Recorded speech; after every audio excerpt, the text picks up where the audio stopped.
The San Diego Boat Show was both the best of the best and the worst of the worst rolled up into one. I saw so many different kinds of boats, so many boats that I really freaking wanted, but none of which that I wanted to pay for. Clearly, I don't have a monopoly on that mindset when you're looking for a new boat, because everyone knows the acronym. It can be a really tough thing to try to figure out financially. Oh, give me them jewels! And when you've got every major boat manufacturer and then all of these subject matter experts descending onto San Diego telling you exactly what you need in order to achieve your dreams, I came up with the conclusion that I need a little more boat, or a little bit less dreams, or a little bit more budget. Never being one to want to squander my dreams, I figured we got to figure out a new way to skin this cat. Beautiful thing about living just a few minutes away from the marina, I could go home and reflect on what I learned that day and then go back and attack the boat show the next day. On that Sunday afternoon, I went back with the wind completely out of my sails, a little bit disenfranchised, wondering what my next step was, because I literally watched this whole circus pack up and leave town. And then the phone rings. Ahoy, ahoy! It's my good friend Neil, who I had just finished a couple of really cool motorcycle adventures with. He is now a sailor, and doesn't he have a boat in Key West? And he's in a little bit of trouble. He needs to get his boat out of Key West, because Key West is right there smack dab in the middle of the hurricane box, where you don't want your boat and no insurance company wants you to have your boat. Not only was he trying to move his boat before this actual hurricane was chasing him, it had really turned into something that might be kind of serious, and we watched this storm come into maturity. We received more than 4 inches of rain by noon here yesterday. For perspective, that is about what Key West averages for the month of July. Wind gusts, as Craig was mentioning earlier, reached 70 miles an hour or higher. So I pack a bag and I think, okay, this is going to be a way for me to see how Neil is doing this whole boat thing. He doesn't know the word fail. And while I got him as a captive audience, I could do the Vulcan mind meld and really just walk around inside that guy's brain for a little while. Open your mind. It was just going to be me and Neil, just the two of us. What are you talking about? So here we go, another adventure with Neil. If you want to see a little bit of history that Neil and I have had, and you want to check out our Out of Nigeria episode, then you can click this right here. I can't explain it, but some people are just born for adventure. They hear the calling, and they're compelled to get off the couch, see what's around the corner or over that horizon. I'm going on this quest to prove that the heart of history's greatest explorers and adventurers is alive and well today. This is your invitation to escape from reality.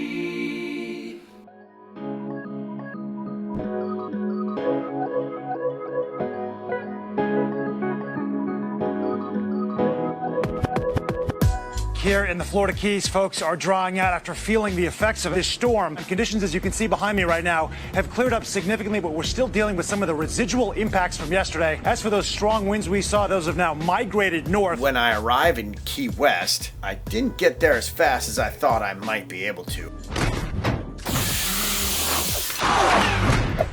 And the storm had actually passed, but another storm was right behind it. So here you have Storm A passing through Key West and just churning everything up. And then here's Neil's boat, and then Hurricane B is just below it. So what we're trying to do is get this boat into the Gulf Stream and follow the first hurricane and get the other hurricane a little bit further back in our rearview mirror. So we're literally threading the needle, trying not to get the Malachi crunch. The Malachis are moving around, trying to set him up for the crunch.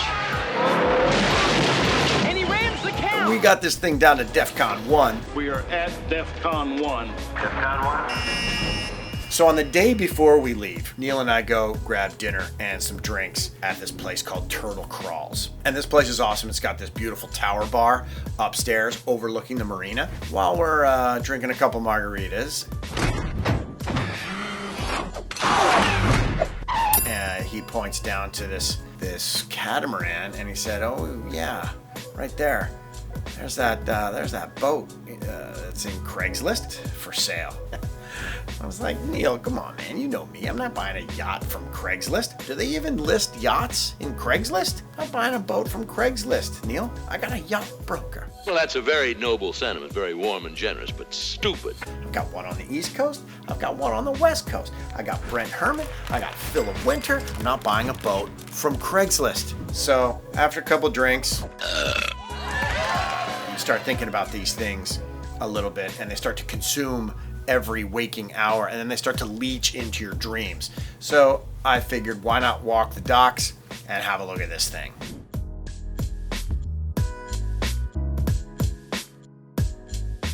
And I'll tell you, this boat would work. And of course, there's this tiny little 3x5 card on there that says for sale. But I didn't take down the number. I took the 3x5 card so no one else would call him. So I called this gentleman up and I told him I liked his boat. And he said he'd like to sell it to me, but he's going on a vacation and he'll call me in a couple weeks. I hung up the phone and thought, this guy really doesn't want to sell his boat. I'm a hot lead. So I figured, all right, Neil and I are going sailing. Maybe this guy surfaces, maybe he doesn't, but either way, I'm not putting a whole lot of stock in this boat Aria.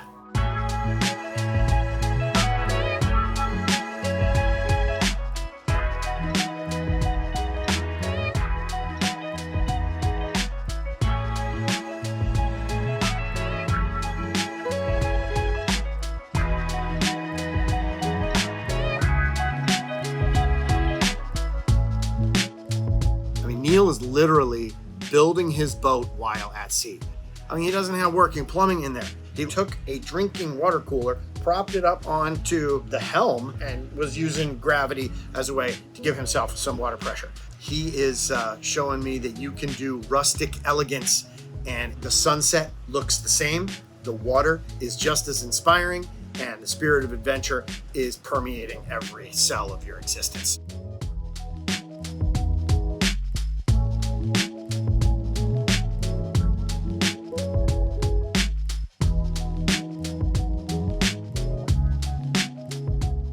As all these crazy ideas and all the ideas that Neil's putting in my head and Philip Winter's putting in my head and Brent Herman is putting in my head, as soon as I got on the water with Neil, it's kind of funny how all the stress just started to fade away and just kind of disappear off the horizon.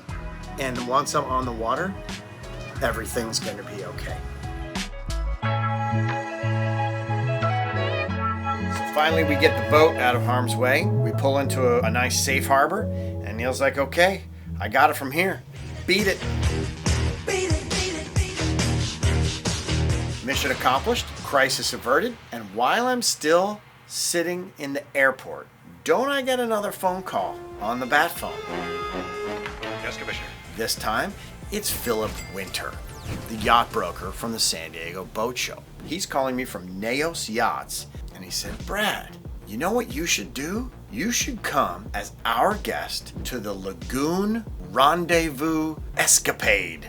A bunch of lagoon catamaran owners are getting together in Southern California. There's going to be like 50 boats, and everybody's sailing across the Pacific to Catalina Island for a 3-day sail fest barbecue party. And David Farrington from Lagoon, who I met at the San Diego Yacht Show.